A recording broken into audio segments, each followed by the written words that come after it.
When I do interviews or talk to people out and about in this job about AI, the thing that comes up most actually is probably not so much the stuff we've been talking about, but jobs. It's what does AI mean for my job? Yeah. Is it going to mean that I don't have a job, or my kids are not going to have a job? Now, my answer as a policymaker, as a leader, is actually AI is already creating jobs, and you can see that in the companies that are starting.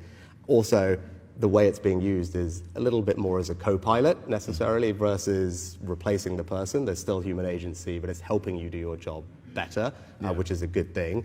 And as we've seen with technological revolutions in the past, clearly there's change in the labor market, the amount of jobs. I was quoting an MIT study today that they did a couple of years ago. Something like 60% of the jobs at that moment didn't exist 40 years ago, so hard to predict.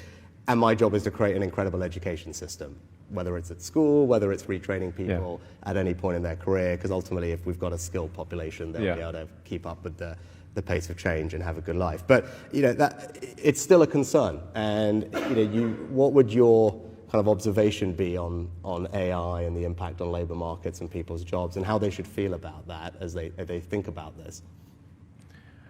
Well, I think we are seeing the most disruptive force in history here.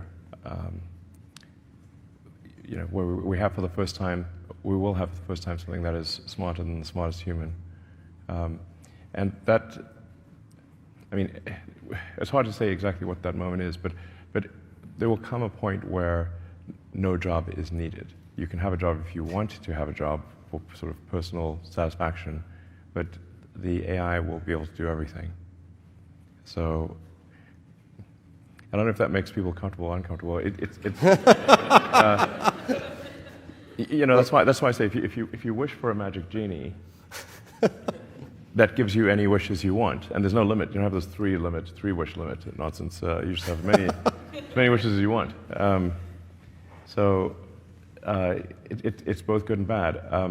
One of the challenges in the future will be, how do we find meaning in life if you have a magic genie that can do everything you want? I do think it's hard. When there's new technology, it tends to usually follow an S-curve. In this case, we're going to be on the exponential portion of the S-curve for a long time,